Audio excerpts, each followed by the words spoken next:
Hello बच्चों, चलिए प्रश्न को पढ़ते हैं। किस अभिक्रिया द्वारा कोलाइडिक विलयन प्राप्त होता है। बच्चों हमें यहाँ पे क्या दिया, अभिक्रिया दी हुई, हमें देखना है किस अभिक्रिया में हमें कोलाइडिक विलयन प्राप्त होगा। तो चलिए बच्चों देखते हैं मुख्य अवधारणा। मुख्य अवधारणा देखिए बच्चों, कोलाइडिक विलयन के जो कण होते हैं, कोलाइडिक जो कण होते हैं, कोलाइडिक विलयन के जो कण होते हैं उनका रेंज क्या होता है, अर्थात उनका परास क्या होता है, 1 नैनोमीटर से 1000 नैनोमीटर के मध्य होता है, या 10⁻⁻9 मीटर से 10⁻⁻6 मीटर। ये क्या है बच्चों, ये हमारा कोलाइडिक कण का क्या है, परास अर्थात रेंज है। कोलाइडिक कण जो होते हैं वो किससे बड़े होते हैं, विलियन के कणों से बड़े होते हैं। विलियन के कणों से बड़े होते हैं और निलंबन के कणों से छोटे होते हैं। निलंबन को इंग्लिश में क्या बोलते हैं बच्चों, सस्पेंशन बोलते हैं। और सॉल्यूशन को क्या बोलते हैं, विलियन को इंग्लिश में सॉल्यूशन बोलते हैं।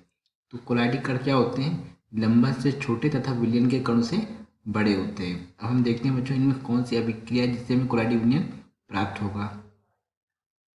देखते हैं बच्चों, पहली अभिक्रिया देखते हैं।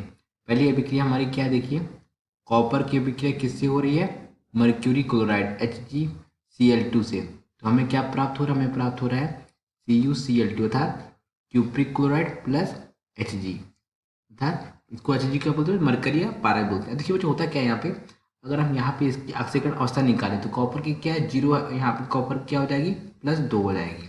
यहाँ पे Hg की कितनी हो जाएगी, 2 हो जाएगी। कितनी हो जाएगी, 2 हो जाएगी। और यहाँ पे कितनी, 0 हो गई। देखिए बच्चों यहाँ पे क्या हो रहा है, यहाँ पे हमारा अब चयन हो रहा है। यहाँ पे क्या हो रहा है हमारा, अब चयन हो रहा है। और यहाँ पे क्या हो रहा है, हमारा ऑक्सीकरण हो रहा है। क्या हो रहा है, यहाँ पे हमारा ऑक्सीकरण हो रहा है। तो बच्चों यहाँ पे जो हमारा जो क्यूप्रिक क्लोराइड का क्या बना है, सॉल्यूशन बनना है, विलयन बनना है, सस्पेंशन नहीं बनना है, जिस कारण ये हमारी अभिक्रिया नहीं होगी। अब हम देखते हैं दूसरी अभिक्रिया। दूसरी अभिक्रिया हमारी क्या देखिए यहाँ पे 2HNO3, क्या बच्चों, नाइट्रिक अम्ल 2HNO3। यहाँ देखते हैं बच्चों अभिक्रिया 2HNO3 की अभिक्रिया किससे होती है, HNO नाइट्रिक अम्ल के 2 मोल है और प्लस 3H2 हाइड्रोजन सल्फाइड के 3 मोल है। और किससे अभिक्रिया किससे हो रही है, उत्पाद हमें क्या मिल रहा है, 3 सल्फर के 3 अणु मिल रहे हैं प्लस 4H2 पानी के 4 अणु प्लस नाइट्रोजन मोनोऑक्साइड के 2 अणु।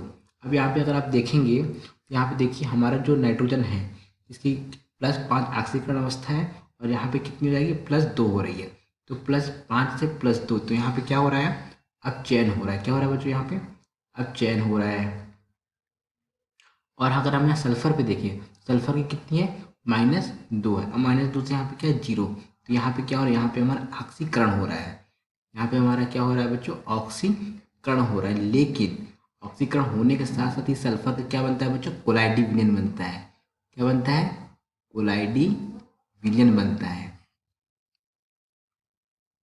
जिस कारण क्या होता है बच्चों, ये वाली अभिक्रिया हमारी क्या हो जाएगी, कोलाइडिक विलयन प्राप्त होगा इससे। यहाँ पे ऑक्सीकरण हुआ तो ऑक्सीकरण से क्या हुआ बच्चों, यहाँ पे इसका हमें कोलाइडिक विलयन प्राप्त होगा। ऑक्सीकरण यहाँ पर भी है लेकिन बच्चों ये विलयन बन रहा है, लेकिन यहाँ पे क्या बन रहा है, ये कोलाइडिक विलयन बना दे रहा है। अर्थात ये क्या कर रहा है, छोटे छोटे कण कोलाइडिक कणों के आकार के रेंज में आ रहा है इसके सल्फर कण, जिस कारण क्या होता है बच्चों, कोलाइडिक विलयन बना ले रहा है। अर्थात दिए गए प्रश्न का सही विकल्प क्या हो जाएगा, विकल्प बी। विकल्प बी इस प्रश्न का सही उत्तर है। आशा करते हैं आपको समझ आया होगा।